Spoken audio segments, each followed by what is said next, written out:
Kami dari Universitas Muhammadiyah Palembang. Fakultas Keguruan dan Pendidikan, Prodi Pendidikan Sejarah. Di sini kami menelusuri tentang Bukit Seguntang.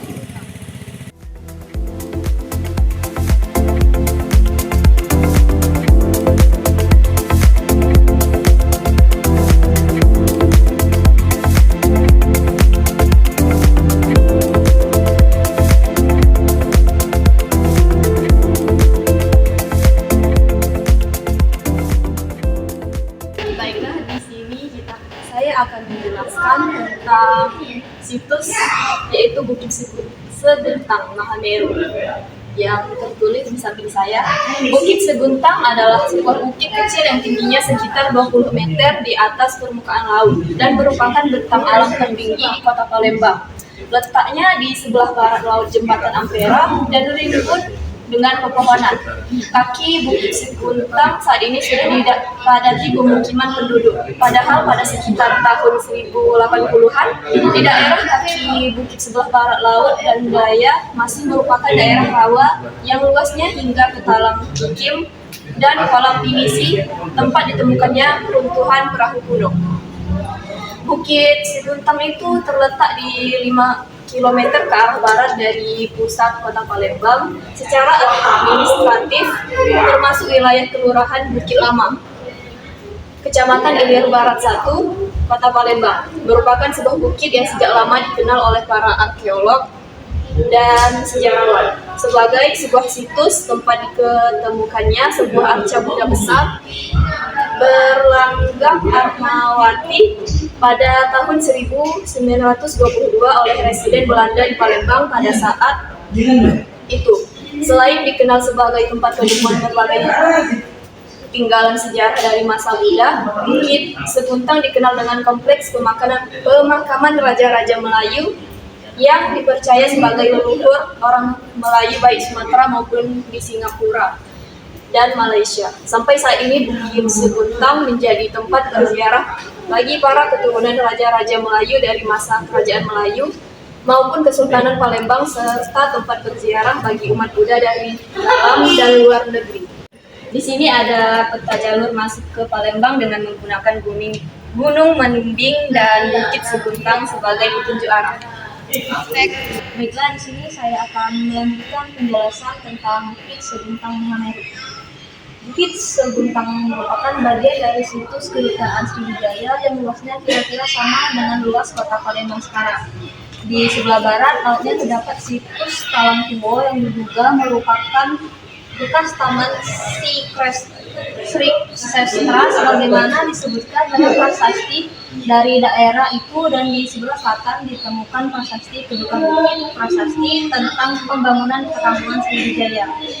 Pada masa perkembangan dan kerajaannya, Sriwijaya menguasai Sumatera, perairan Selat Malaka, dan perairan sebelah barat Kalimantan. Banyak pelabuhan di sepanjang Selat Malaka dan sepanjang pantai barat Sumatera yang dikuasainya, termasuk juga pelabuhan Pansur atau Barus yang letaknya di pantai barat Sumatera bagian utara. Kota Sriwijaya yang sekarang bernama Palembang sejak sekitar abad ke-8 sampai 10 Masehi adalah mengenai konsep pembagian ruang menurut keperluannya. Wilayah pemukiman ditempatkan di daerah tepian Musi di sungai lainnya. Tempat tinggal penguasa di tanah darat tidak jauh dari tepian sungai, sementara tempat-tempat yang dianggap suci ditetapkan di daerah yang tinggi termasuk Bukit Seguntang. Melihat tinggalan-tinggalan sejarah yang ditemukan di situs Bukit Seguntang, dapat dipastikan bahwa bukit kecil ini dulunya merupakan kawasan yang suci, bahkan mungkin merupakan tempat yang dianggap paling suci di Kota Sriwijaya. Seperti gambar di bawah ini, yaitu peta Palembang dan Bukit Seguntang pada masa kolonial. Baiklah, sini saya akan melanjutkan penjelasan tentang Bukit Seguntang. Bukit Seguntang memiliki nilai penting bagi masyarakat Palembang dari masa ke masa. Bukit suci ini mengalami perubahan pada memori kolektif masyarakat Palembang dengan ditemukannya arca-arca dan peninggalan dari masa Hindu dan Buddha Kerajaan Sriwijaya. Setelah sekian lama, memori kolektif masyarakat lekat dengan Hikayat Melayu dan Kesultanan Palembang, serta dengan keberadaan makam raja-raja Melayu di Bukit Suci yang dipercaya secara turun-temurun sebagai makam raja-raja keturunan Alexander the Great. Perjalanan Bukit Siguntang terbentang dari masa Sriwijaya berdasarkan temuan-temuan masa Hindu-Buddha di Sumatera sampai pada catatan dari kisah sejarah Melayu yang tertulis pada kitab Sulalatus Salatin yang menyebutkan turunnya penjelmaan dari Alexander the Great atau Iskandar Agung di Bukit Siguntang dan menurunkan keturunan Melayu yang menyebar sampai Malaysia dan Singapura. Mengenal perjalanan Bukit Siguntang sejak masa kejayaan kerajaan maritim Sriwijaya pada masa Hindu dan Buddha di Sumatera sampai pada masa kerajaan Melayu, memasuki masa kolonialisme pada zaman Kesultanan sampai pada masa sekarang, akan memberikan pandangan akan kayanya perjalanan bangsa ini dari masa ke masa, antara lini masa, memori kolektif, dan sejarah temuan Bukit Siguntang. Tergambar perjalanan sejarah sebuah bangsa, khususnya perjalanan sejarah masyarakat Palembang. Seperti digambar adalah peta Palembang pada masa Kesultanan. Nah, di sini ada salah satu peninggalan yang ditemukan di Bukit Siguntang, yaitu Arca Buddha. Dan di sini ada peninggalan juga yang ditemukan di Bukit Siguntang, yaitu fragmen Bodhisattva.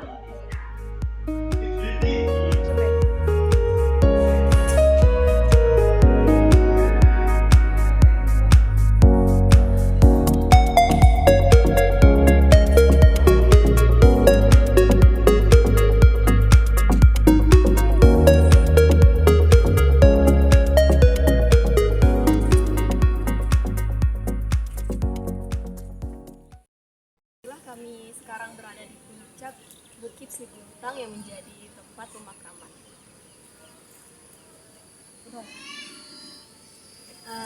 Salah satunya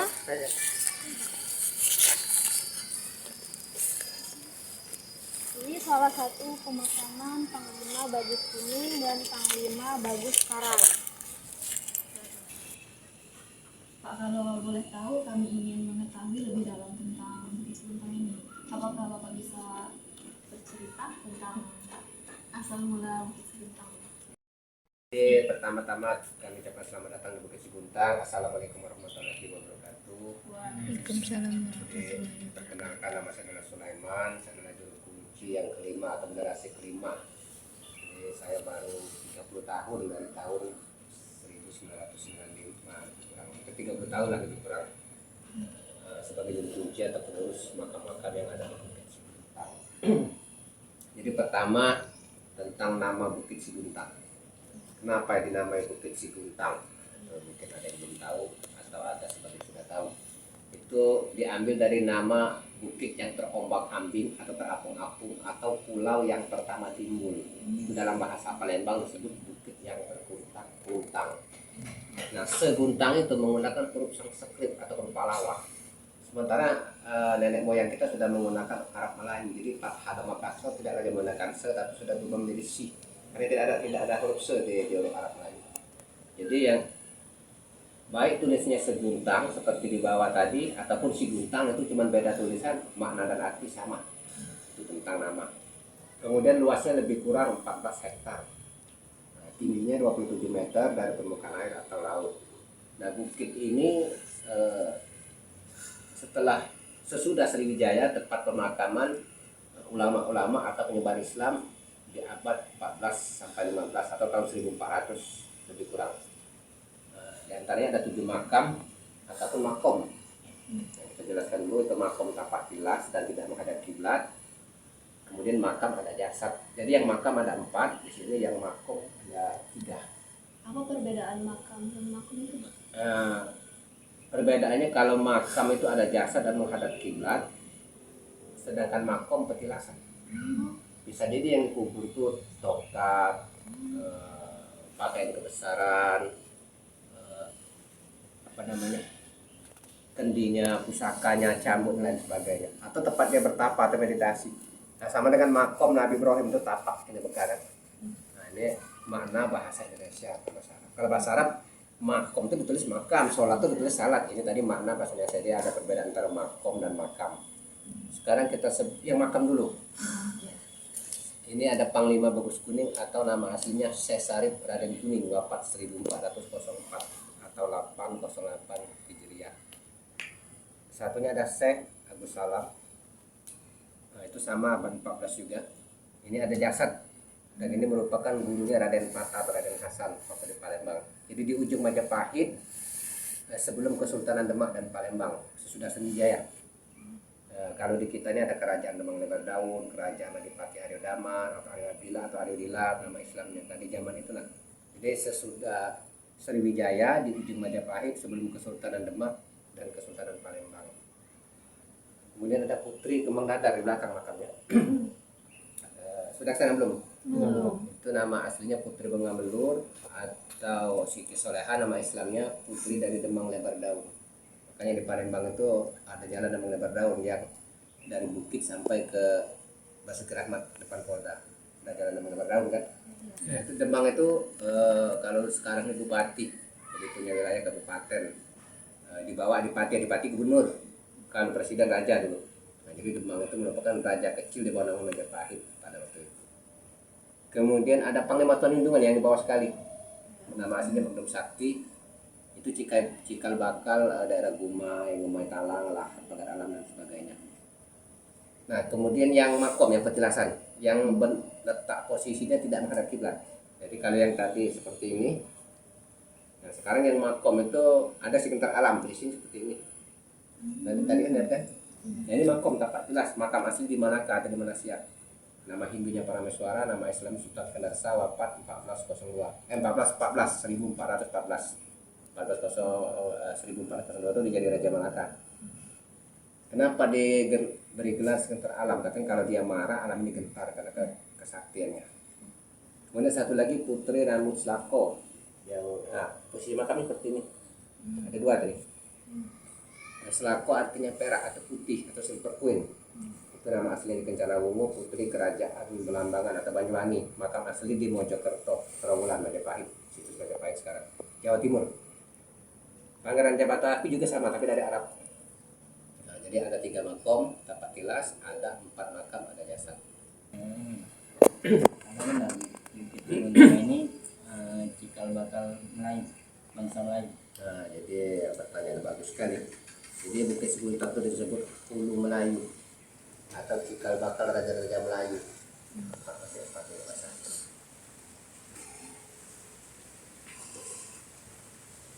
Ya, kami ulangi, jadi Bukit Seguntang itu disebut Hulu Melayu atau cikal bakal raja-raja Melayu Nusantara. Nusantara itu lah sampai Thailand, Kamboja, Filipina, sebagian India dan Madagaskar. Seluruh Pulau Jawa dan Sumatera itu Melayu sampai ke Kalimantan. Dulu belum bernama Lampung, Palembang, Jambi, dulu namanya Nusantara. Nah, itu diketahui bukan hanya dari cerita mitos, tapi memang ada fakta ini, ada historisnya. Jadi yang pertama itu Raja Tumasik Singapura bernama Sanggala Utama yang bergelar Parameswara, itu keturunan Sangsa Purba, turun di Bukit Seguntang. Ada kitabnya namanya Kitab Salatus Salatin yang dikarang oleh Tun Silanang. Kemudian Raja Parameswara dari Malaka juga keturunan dari Sangsa Purba, dikarang oleh Tom Pires 1513, nama kitabnya Sumber Oriental. Kemudian kitab tamu Minangkabau, jadi asal usul Minangkabau itu keturunan Sekala Zulkarnain turun di Bukit Seguntang. Kemudian istri Raja Majapahit pertama 1293 pada kitab Kertagama dari Peta Dara Jingga, Putri Damasraya keturunan dari Sriwijaya. Kemudian sejarah lokal daerah Pagar Alam, ada dalam Gumai, Musli dan itu juga turun di Bukit Seguntang dalam tempurung lagi. Jadi baik historis maupun lokal, semua raja-raja Nusantara itu turunnya di Bukit Seguntang. Kemudian dalam catatan Iksin literasi masuk 1671 dari Sungai Tatang, Sungai Musi dan berlabuh di kaki Bukit Seguntang sebelum kenalan India 671. Kemudian peradaban Arab, peradaban India yang masuk, jadi Bukit Seguntangnya disebut dulu Melayu, cikal bakal raja Melayu. Ada pertanyaan? Ini Pak, kenapa dikatakan bangsa Melayu itu serumpun? Nah, serumpun itu artinya kan satu, tidak terpisah. Cuman berdasarkan letak geografis atau pola makanan jadi berubah-ubah. Umpamanya dalam bahasa Cina dia menjadi Malay, dalam bahasa grafis sintesis disebut Malaya Kolon, dalam kitab dalam bahasa Cina lagi Malaya atau Malaya Dwipa atau Melayu. Itu kan sama dengan ejaan seperti apa, ape, tapi merujuk ke apa kan? Nah, sama bahasa Melayu itu mengikuti letak geografis dan pola makanan. Nah, bahasa itu satu awalnya, tapi karena dia sama dengan bahasa Arab, bahasa Inggris sama satu kan? Nah, misalnya kitun, cat, kucing, ahmaru, merah, red kan sama, atau meratun atau mirror, cermin itu sama. Nah, jadi menuju ke awalnya itu bahasa itu satu. Nah, jadi itulah kenapa disebut Melayu serumpun. Nah, di sana nanti berubah lagi di Sumatera Utara jadi Melayu Delhi, jadi Melayu sana gitu. Jadi kenapa disebut serumpun? Karena memang satu. Tapi Itu Pak, kalau boleh tahu apa hubungannya Bukit Seguntang ini sama Gunung Mahameru? Nah, Bukit Seguntang itu disebut dengan pecahan atau serpihan. Itu bisa dibaca, ada 2 kitab. Di grafik sintesis itu disebut Maria Kola, dan lagi dia Sejarah Siddhartha Gautama itu disebut Naya Dwipa. Jadi katanya Bukit Seguntang ini merupakan serpihan atau pecahan dari Gunung Mahameru. Serpihan itu berarti sedikit kalau dia bongkahan yang jatuh, yang terpental. Tapi ini kan menurut kitab-kitab mereka mungkin sudah ada zaman dulunya. Tapi kalau dalam versi ilmiah tadi dia merupakan pulau pertama timbul, bukit pertama timbul, karena dulu Pulau Jawa dan Sumatera masih menyambung. Jadi pecah Gunung Krakatau Bapa Merak terpisah Jawa Sumatera terbentuk Selat Sunda. Itu 150 tahun sebelum Masehi, 416, 18 sampai 13 Agustus. Jadi Pulau Jawa dan Sumatera itu menyambung. Bapa Merak itu tidak ada. Makanya bahasa Jawa dan Palembang itu sama persis. Lawang, Pawon, Banyu, Bumi, Kokon, Pulo, Lading, dan Anyar itu bahasa Jawa dan bahasa kami Palembang. Lawang, Banyu, Pawon apa? Buri, Dapur, Dalu apa? Nah, Anyar, Baru. Lading, Pisau. Lawang, Sewu apa orang? Seribu. Nah, jadi banyak. Kecuali Sunda berasal dari Sang, matahari atau matahari. Jadi Palembang bukan keturunan Jawa bukan keturunan Palembang, tapi namanya Nusantara. Kebetulan lahir di Jawa jadi orang Jawa, kebetulan lahir di Sky jadi orang Sky, kebetulan lahir di Lahat jadi orang Lahat. Sebetulnya kalau mau dikaji kita ini keturunan Nabi Nuh. Buka kitab Ibnu Katsir, nama kitabnya Inayah wa Nihayah, kata Ibnu Katsir sebenarnya kita keturunan Nabi Nuh. Setelah banjir bandang yang hidup itu Hamsam dan Yapes, lahir India dan China, kolaborasi lahir Indonesia. Indonesia tak ada. Mengering terjadilah pulau-pulau. Kita selat ini Kalimantan, Selat Bangka, Pulau Kalimantan, pemanasan ozon di atmosfer. Itu memeluk agama Islam Kerajaan Melayu. Iya. Jadi Melayu itu dari sebelum Masehi. Ya. Sesungguhnya dari sebelum Masehi itu semua agama itu hanya merujuk ke satu agama saja, yaitu tauhid. Nah, jadi ada 100 suku. Di zaman Nabi Musa kan suku Ibrahim sama Musa. Kemudian turun Taurat 12 abad sebelum Masehi. Ketika Nabi Musa ke Bukit Tur, ada yang menyembah patung anak sapi, kemudian perintah sembelih sapi betina di Al-Baqarah. Nah, ada sebagian ke India, menetapkan di sungai-sungai Hindia atau Hindu, maka lahirlah kelompok Hindu.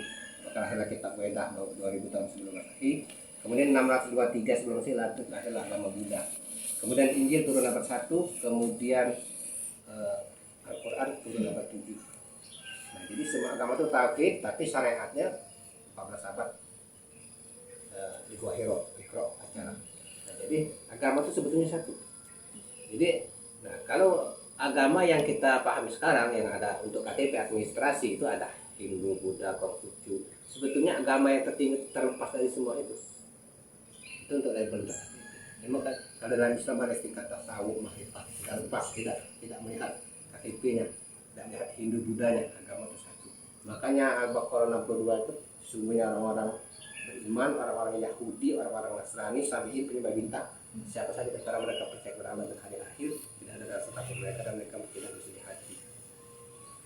Jadi kalau kita tahu, tapi Yahudi, Nasrani, penyembah bintang, Sabi'in. Nah, kalau kita berbeda. Tapi untuk tikam kita orang awam, orang syariat, ya masih pastilah oh ini Hindu, ini Buddha, ini untuk KTP lah. Itu untuk tingkat yang sudah tasawuf atau dalam bahasa Hindu itu moksha.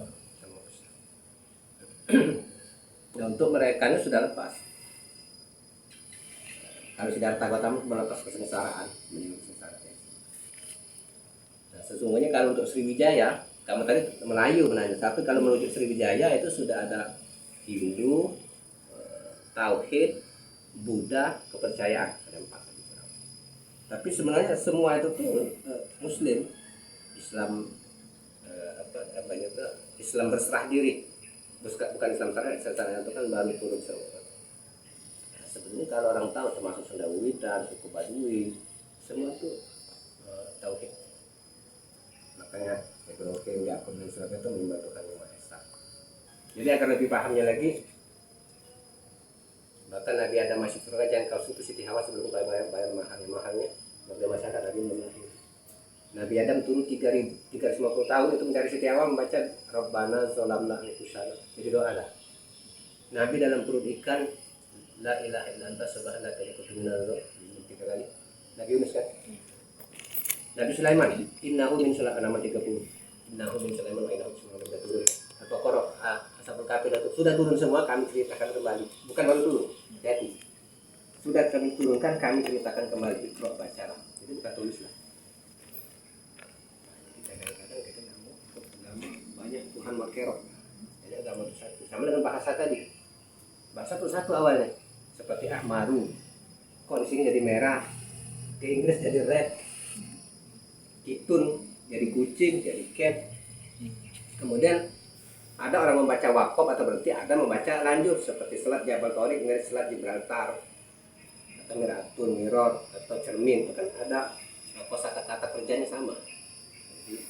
Atau bahasa Lampung sekolah, gitu tidak perlu di semuanya agama dan bahasa satu, tapi kena letak geografis, pola makanan, tinggal tempat itu yang membuat jadi berubah. Sama dengan tadi apa sekayu, apa sini apa, sana apa. Jadi jangan disalahkan. Baiklah, kami sekarang berada di makom yang menjadi tempat dikuburnya peninggalan sejarah seperti keris, baju kebesaran, tongkat, dan benda-benda pusaka sejarah lainnya. Ini saja penelusuran kami tentang Bukit Bintang. Baiklah, kami akhiri. Wassalamualaikum warahmatullahi wabarakatuh.